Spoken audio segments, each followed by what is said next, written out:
I can't do it. It's so weird. It's so weird. Can we just start with it like normal? Of course, whichever tripod you choose in the Vortex lineup, you will be covered by the V.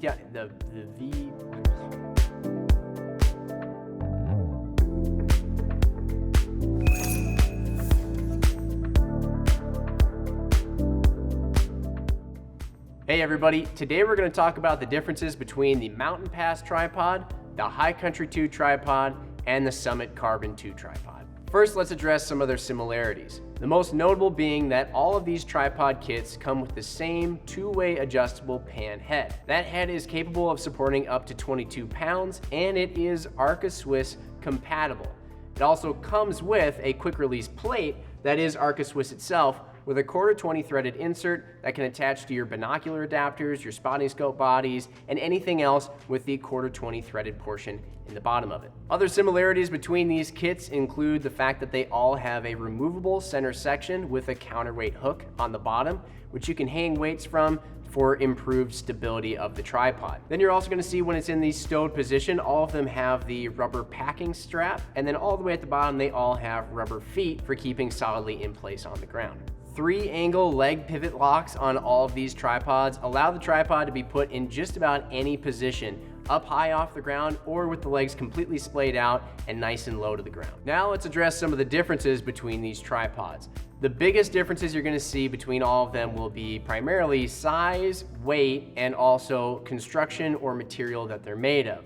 Over here with the Mountain Pass and the High Country 2 tripods, they have aluminum construction, whereas with the Summit Carbon 2, we have carbon fiber leg construction. Now, different materials can have their own advantages, but the biggest one we want to point out here is weight.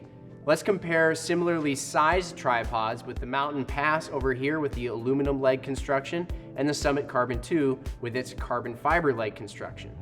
The Mountain Pass weighs in at 3.1 pounds overall, and the Summit Carbon 2 comes in at 2.5 pounds. So right there with the material change, you can see we've saved over a ½ pound of weight. And if you're really counting ounces in your pack, that can be a really big deal. Now in the middle here with the High Country 2 tripod, it has aluminum construction in the legs, just like our Mountain Pass tripod, which is a great material for overall strength and weight still, but again, it's not carbon fiber, so that coupled with the fact that it is a larger and capable of being taller tripod, it comes in at 4 pounds. Speaking of the size differences between these tripods, that's another thing you're gonna have to take into consideration when selecting your kit. Going from shortest to tallest in terms of maximum overall height in these tripods, we start with the Summit Carbon 2 here, which can achieve a maximum overall height of 53.3 inches. Then we go to the Mountain Pass tripod, which can achieve a maximum height of 56 inches. The largest overall maximum height out of all of these three is the High Country 2,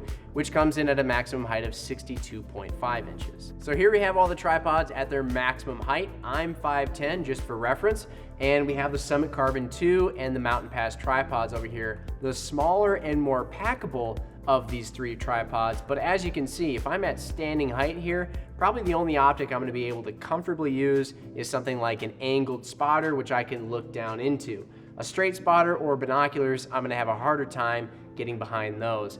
Unlike over on the High Country 2 over here, where at its maximum height, I would have no issue whatsoever looking through a straight spotter or binoculars. Of course, you're not always going to be using the tripod at its absolute maximum height. In some cases, you may wish to actually get it nice and low to the ground. So referring to these tripods' minimum possible height, we have the High Country 2 here at 11.3 inches. Then we have our Mountain Pass at 9 inches capable minimum height, and the Summit Carbon 2 being capable of getting all the way down to 6.3 inches overall height. Another important dimension to be aware of is the overall folded length of these tripods when the legs are completely stowed.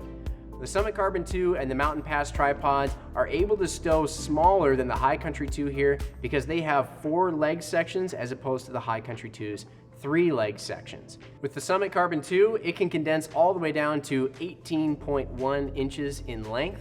And with the Mountain Pass tripod, you can get it all the way down to 19 inches in length. That High Country 2 can get all the way down to 24.3 inches. Last thing we'll mention here when it comes to differences is the leg lock mechanisms on these tripods. With the High Country 2 and the Mountain Pass tripods, we get the flip lever locks for the legs to extend and contract and then lock into place. And then when it comes to the Summit Carbon 2, we have the quarter turn leg locks. So there you have it, folks. Those are the differences between the Mountain Pass tripod, the High Country 2 tripod, and the Summit Carbon 2 tripod.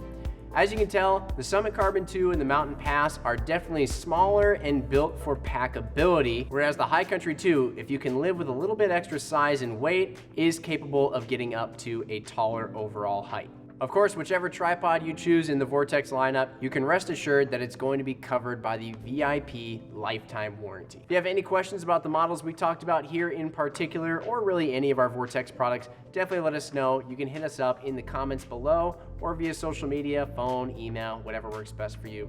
We always love hearing from you guys. Thanks for watching, and we'll see you on the next one.